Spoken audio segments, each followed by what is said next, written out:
Hello. So we are going to finish Uniting the Colonies, uh, the document worksheet. So the question that we're looking at now is the distinguishing the fact from fiction. And the question is, why are Sam Adams posters and Paul Revere's engraving of the Boston Massacre considered propaganda? And use the race strategy to answer this question. So I'm not going to write any answers. I'm just going to kind of talk through the answer, and I have the answers actually highlighted, but I want to see how you can actually put these answers together, given how I've already given you a demonstration on the last document, A Call to Arms. So it says that the colonists used the massacre as propaganda, and it says propaganda is information that is used to influence people's opinions. Also, many colonists call for stronger boycotts. So we know that they were boycotting something. And if you were in class before with me, we understand that the colonists boycotted the importation of more British goods. And when you import goods, that means that you bring them into the country. Up above, we learned that the colonists made the British officials nervous, that the colonists really just wanted British the British soldiers to leave. And that's what we learned the last time that we were in class together. So let's go down to the question again. So I have the first part of this written out for you, the R. It says Samuel Adams posters and Paul Revere's engraving of the Boston Massacre are considered propaganda because they wanted to influence who to do what. So if you look at the people who were going to be influenced, it says that many colonists called for boycotts and that the group urged colonists to take action against the British and help to unite colonists against the British policies.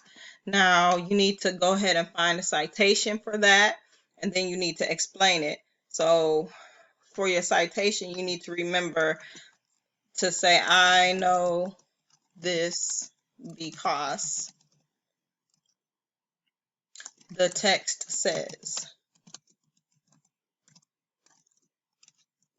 And then you need to finish that. And then for the explanation, you need to say this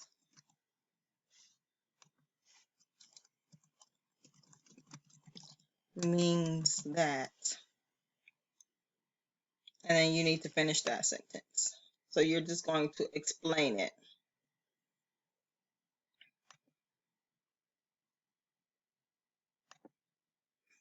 All right.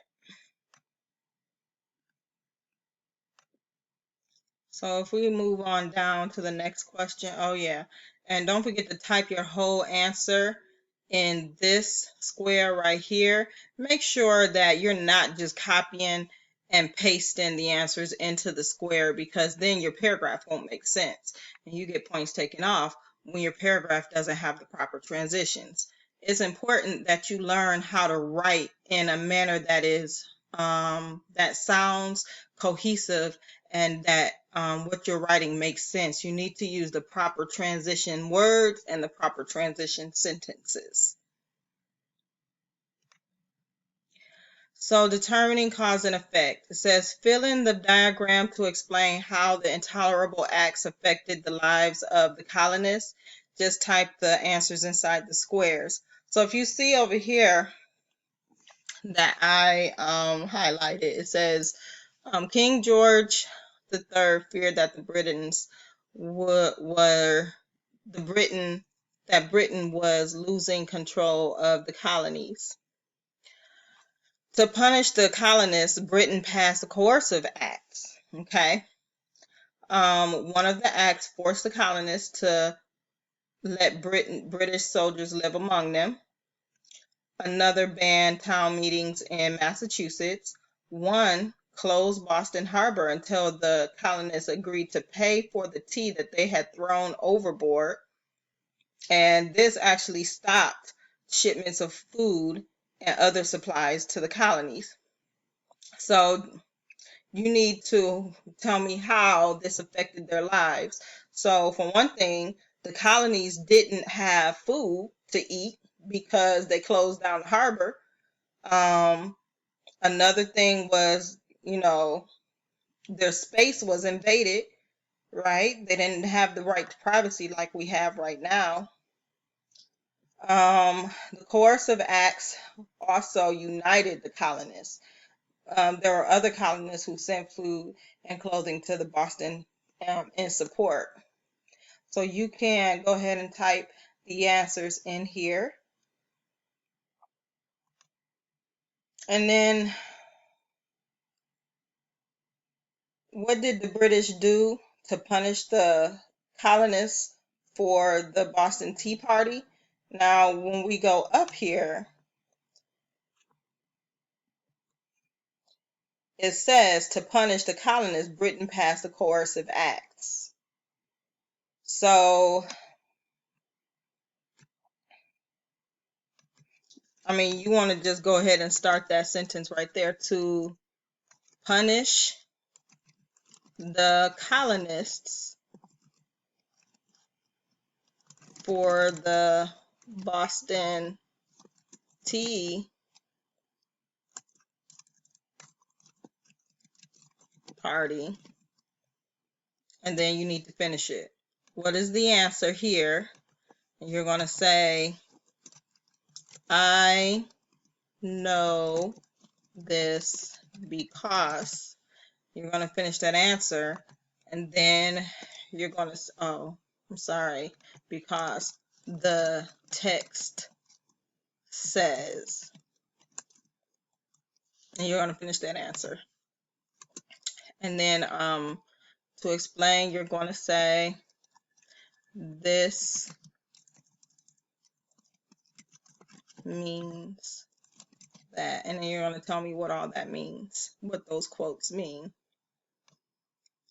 And then that is all for that. And then at the bottom where it says review, you need to use this diagram below to identify the ways that colonists went against the British policies. The first one is done for you. So I did the first one. It says the colonists used propaganda to persuade other colonists to go against the British. What else did they do to go against the British policies? You need to name 3 more things. And then it says using the information from your diagram and the lesson, explain how colonial leaders used the Boston Massacre to their advantage and how other British actions in this period brought the colonists together in resistance. Resistance means to go against something. So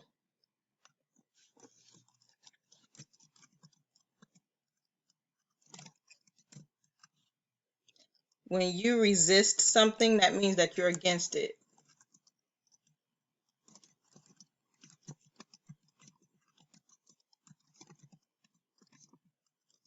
Okay, so using the information from your diagram, you're going to explain the colonist leaders, how the colonist leaders used the Boston Massacre to their advantage. And when something is used to an advantage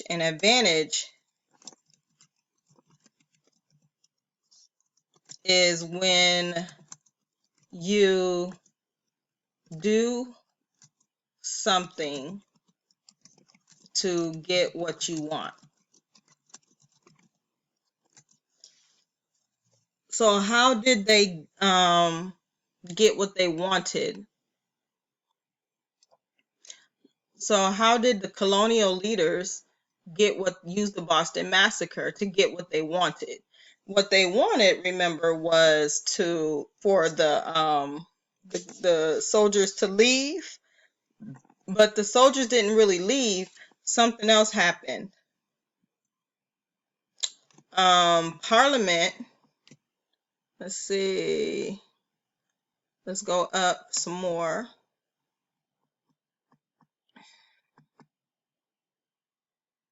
Parliament reacted. I'm going to highlight this in a different color. So Parliament reacted by repealing most of the Townshend Acts, and except for the tax on tea. And they were okay with that. They were okay with that. So that's how they got at least one thing that they wanted. Okay, so make sure that you do this in its entirety.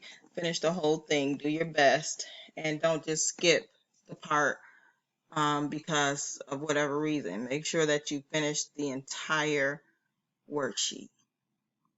If you have any questions, please leave me a question on, you can email me the question, or you can leave me the question on our virtual town hall, Google Classroom, or you can send me a message through town hall, or you can just type the question here and turn it into me, and I'll turn it back to you, and then I'll return it back to you with an answered question, and then you can redo it and then turn it back into me. I mean, that's a lot, but it works.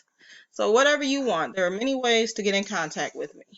Thanks. Bye.